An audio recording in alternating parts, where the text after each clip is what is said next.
ಅಮ್ಮನವರಿಗೂ ನನ್ನ ಮನಸ್ಪೂರ್ವಕ ನಮಸ್ಕಾರಗಳು.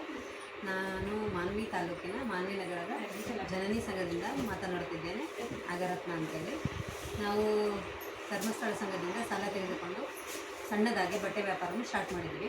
10,000 ಬಟ್ಟೆ ವ್ಯಾಪಾರದಿಂದ ಇವತ್ತು 5 ಲಕ್ಷದ ವ್ಯಾಪಾರವನ್ನು ಬಟ್ಟೆ ವ್ಯಾಪಾರ ಮಾಡುತ್ತಿದ್ದೇವೆ. ನಾವು ಮೊದಲಿಗೆ 10,000 ತೆಗೆದುಕೊಂಡೆವು, ಆನಂತರ 50,000, 1 ಲಕ್ಷ, 3 ಲಕ್ಷ, ಈಗ 5 ಲಕ್ಷ ತೆಗೆದುಕೊಂಡಿದ್ದೇವೆ. ಇದರಿಂದ ಭಾಳ ಉಪಯೋಗ ಇದೆ. 10,000 ಸಾಲಕ್ಕೆ 700 ರೂಪಾಯಿ ಬಡ್ಡಿ, 1 ಲಕ್ಷ ತೆಗೆದುಕೊಂಡ್ರೆ 7,000 ರೂಪಾಯಿ 1 ವರ್ಷಕ್ಕೆ ಬಡ್ಡಿ ಆಗುತ್ತೆ. ಇದರಿಂದ ನಮಗೆ ಭಾಳ ಅನುಕೂಲವಾಗಿದೆ. ಈಗ ಸಿಡ್ಬಿಲ್ ಲೋನ್ ತೆಗೆದುಕೊಂಡಿದ್ದೇವೆ 5 ಲಕ್ಷವನ್ನು.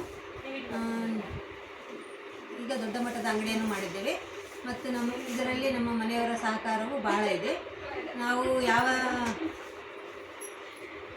ನಾವು ಇದರಿಂದ ತುಂಬ ಅನುಕೂಲವಾಗಿದೆ. ಆರ್ಥಿಕ ಪರಿಸ್ಥಿತಿ ತುಂಬ ಚೆನ್ನಾಗಿದೆ. ನಾವು ತಿಂಗಳಿಗೆ ಒಂದು 50,000 ದುಡಿಮೆ ಲಾಭವನ್ನು ಪಡೆಯುತ್ತಿದ್ದೇವೆ. ಈ ಸಂಘದಲ್ಲಿ ಸೇರಿದ್ದಕ್ಕೆ ನಮಗೆ ಬಹಳ ಅನುಕೂಲಗಳು.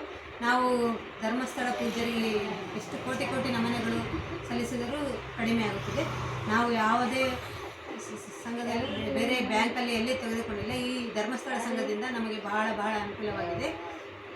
ಇದರಿಂದಲೇ ನನ್ನ ಜೀವನೋಪಾಯ ನಡೆಯುತ್ತಿದೆ ಮತ್ತು ನಾ ಎಂಥ ಕಷ್ಟ ಸಂದರ್ಭದಲ್ಲಿದ್ದರೂ ನನಗೆ ಬಹಳ ಹೆಲ್ಪ್ ಆಗಿದೆ. ಭಾಳ ಬಟ್ಟೆ ವ್ಯಾಪಾರದಿಂದ ತುಂಬ ದೊಡ್ಡ ಮಟ್ಟದಲ್ಲಿ ಸಾಧನೆ ಮಾಡಿದ್ದೇನೆ. ನಾನು ಗೃಹಿಣಿ ಆಗಿದ್ದು ನಾನು 1 ರೂಪಾಯಿ ದುಡಿತಾ ಇರಲಿಲ್ಲ. ಅಂಥ ಮಹಿಳೆ ಇಂದು 50,000 ದುಡಿತಿದ್ದೇನೆ ಅಂದರೆ ನನಗೆ ಬಹಳ ಹೆಮ್ಮೆ ಇದೆ.